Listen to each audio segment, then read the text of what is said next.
Assalamualaikum anak-anak. Semoga kalian dalam keadaan sehat walafiat untuk dapat belajar kimia pada pertemuan kali ini. Anak-anak, pertemuan kimia kali ini kita akan membahas tentang struktur atom. Tapi sebelumnya, perkenalkan, nama Ibu adalah Sumaiwai Astuti. Ibu mengajar di SMA Negeri 2 Labu Api pada kelas 10 dan kelas 12. Pada pertemuan kali ini, tujuan dari pembelajaran tentang struktur atom yaitu melalui model pembelajaran inquiry terbimbing dengan menggali informasi dari berbagai sumber belajar, penyelidikan sederhana, dan mengelola informasi. Diharapkan siswa dapat terlibat aktif selama proses belajar mengajar berlangsung. Kemudian memiliki sikap ingin tahu, teliti dalam melakukan pengamatan, dan bertanggung jawab dalam menyampaikan pendapat, menjawab pertanyaan, memberi saran dan kritik, menganalisis perkembangan model atom dari model atom Dalton, Thomson, Rutherford, Bohr, dan mekanika kuantum, serta dapat menggunakan model atom untuk menjelaskan fenomena alam atau hasil percobaan. Baik, kita mulai dari pengertian atom itu sendiri. Atom adalah partikel-partikel kecil yang menyusun suatu materi atau zat. Jadi misalnya kita ambil contoh saja, di sini ada gambar pesawat, kemudian ada gambar air. Antara pesawat dan air semuanya tersusun atas materi, di mana materinya itu terdiri dari ribuan materi yang tidak dapat kita lihat. Sehingga kalau kita gambarkan, skemanya seperti ini.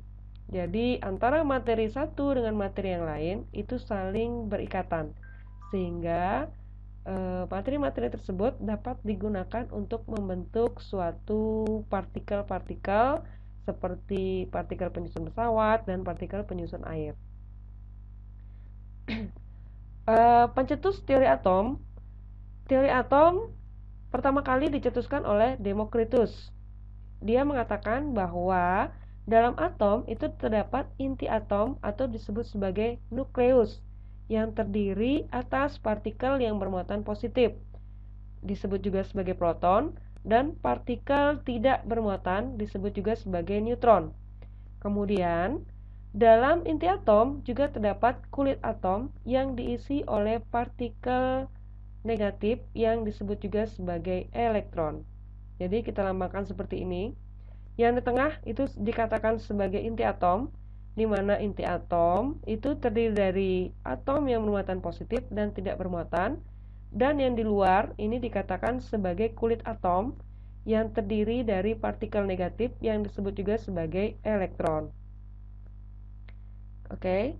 Nah, dari pencetus atom kita akan belajar mengenai model-model atom. Di sini kalian dapat lihat bahwa model atom ada model atom Dalton, Thomson, Rutherford, Bohr, dan yang terakhir yaitu tentang mekanika kuantum. Yang pertama, perkembangan teori atom. Teori atom yang pertama dikatakan di sini ada bapak kimia. Jadi pada tahun 1766 bulan September pada tanggal 6, Bapak John Dalton mengungkapkan sebuah teorinya terdiri atas 3 postulat atau 3 teorinya yang terkenal. Pertama, atom merupakan bagian terkecil dari sebuah materi dan karena ukurannya yang paling kecil sehingga dia tidak dapat dibagi-bagi lagi. Kemudian, atom digambarkan dengan bola pejal. Kalian dapat lihat di sini disebut sebagai bola pejal yang sangat kecil dengan kesimpulan bahwa suatu unsur memiliki atom-atom yang identik dan berbeda untuk unsur yang berbeda pula. Kemudian, atom-atom bergabung untuk membentuk sebuah senyawa dengan perbandingan bilangan bulat serta sederhana. Dalam hal ini dimisalkan air yang terdiri dari atom-atom hidrogen dan atom oksigen. Nah, kemudian teori atom Dalton ini dikembangkan lagi oleh Thomson yang dikenal sebagai teori atom Thomson. Teori atom Thomson itu membuktikan bahwa atom bukan merupakan bagian terkecil dari suatu unsur. Hal ini dikarenakan Thomson menemukan adanya partikel lain yang bermuatan negatif dan terdapat dalam inti atom, membuktikan bahwa atom bersifat netral yang tersusun dari partikel-partikel yang bermuatan positif dan negatif. Nah, jadi kita bayangkan aja kalau kita itu makan onde-onde.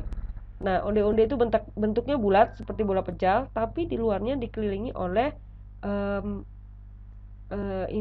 dikelilingi oleh muatan-muatannya yang bersifat positif dan negatif. Itu semuanya tersebar merata ya. Kemudian teori atom Thomson itu dikembangkan lagi dengan teori atom Rutherford, yaitu postulatnya mengatakan bahwa elektron yang memiliki muatan negatif bergerak mengelilingi inti atom yang bermuatan positif dengan kecepatan yang sangat tinggi. Atom memiliki inti atom yang bermuatan positif dan menjadi pusat massa atom.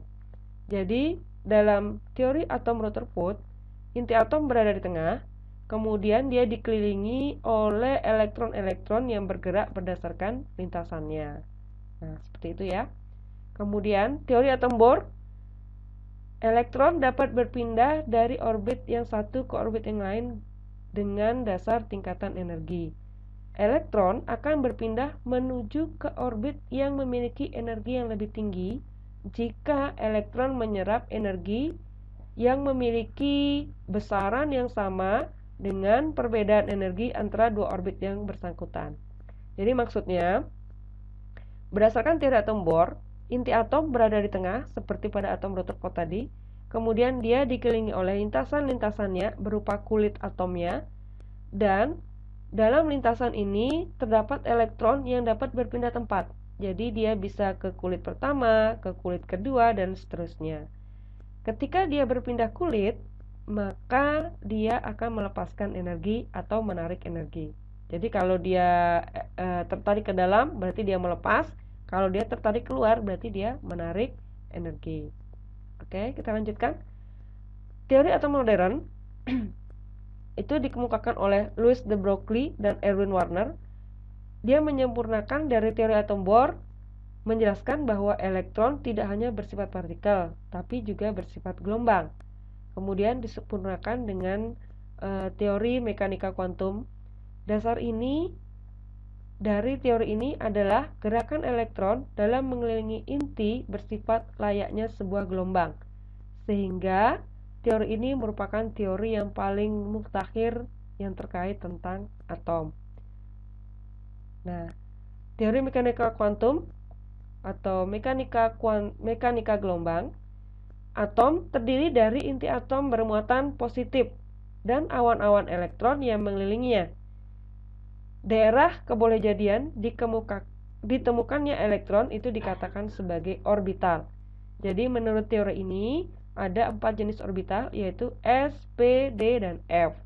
Untuk penemunya kita bisa lihat gambar di samping. Ada 4 orang penemu dari mekanika kuantum gelombang ya. Kalian bisa baca sendiri nanti teorinya. Oke, kita lanjutkan. Dari penemuan atom atau sejarah perkembangan atom, kita akan berlanjut ke notasi atom. Kita lihat di sini. Ini adalah lambang unsur ya. Oke, lambang unsur. Di sini misalnya Ibu memiliki unsur C. Di sini ada angka 12 dan di sini ada angka 6. Kita lihat.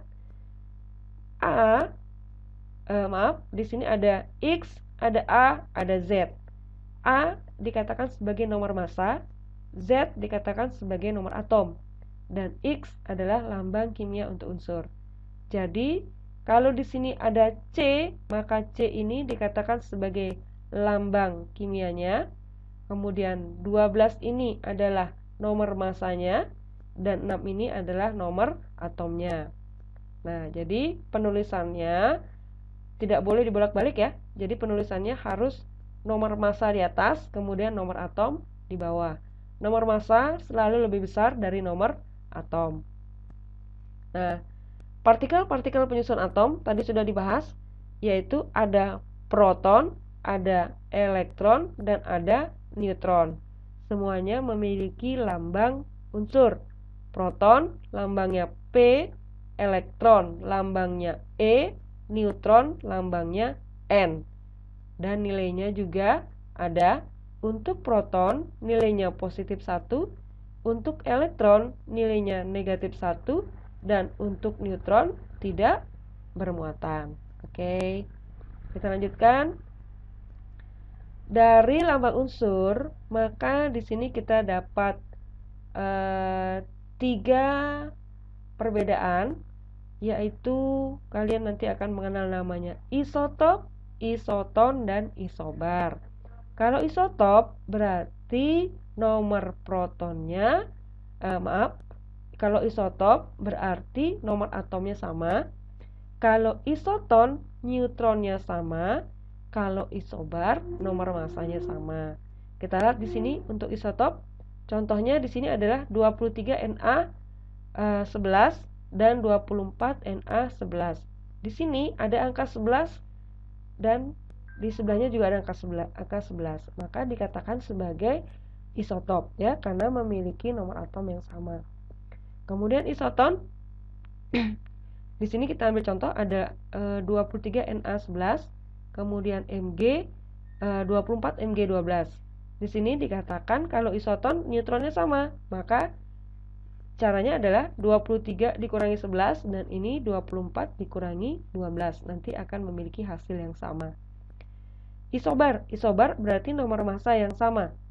Di sini kita lihat contohnya 14N7 dan di sini 14O8. Di atasnya sama, maka itu dikatakan sebagai nomor massa. Oke, kita lanjutkan. Untuk perhitungan proton, elektron, dan neutron, kita lihat contohnya. Nah, contohnya di sini pertama untuk atom yang tidak bermuatan. Kita lihat ada 23Na11.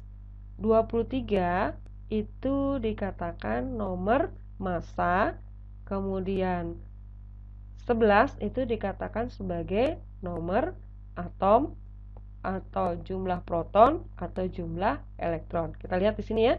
Nah, Z tadi nomor atom, maka Z itu sama dengan jumlah proton atau jumlah elektron.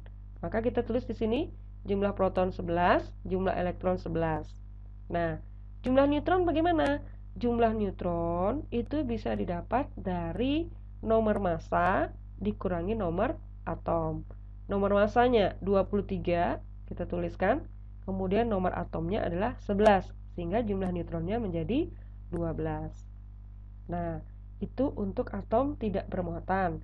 Kalau atom yang bermuatan positif, contohnya di sini ada 39K19 positif 1. Ini dikatakan sebagai positif 1 ya. Nah, artinya jumlah protonnya atau nomor atomnya adalah 19. Nah, elektronnya kalau dia positif 1 berarti berkurang 1. Jadi 19 dikurangi 1 menjadi 18.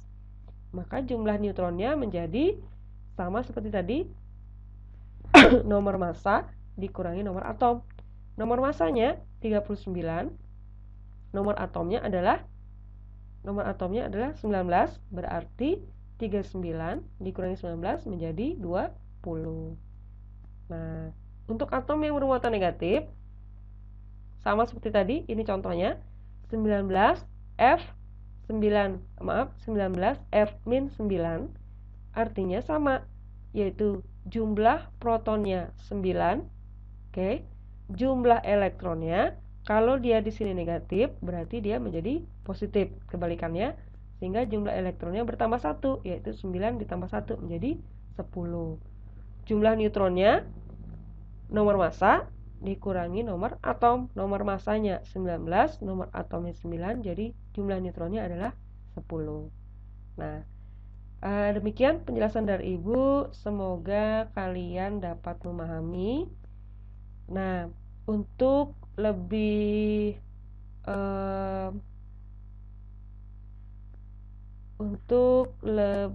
hematnya, maka kalian dapat mengerjakan back practice yang ada dalam video ini atau yang ada dalam LKPD yang akan Ibu kirimkan nanti. Baik, sekian dari Ibu. Sampai ketemu lagi di pertemuan selanjutnya. Assalamualaikum warahmatullahi wabarakatuh.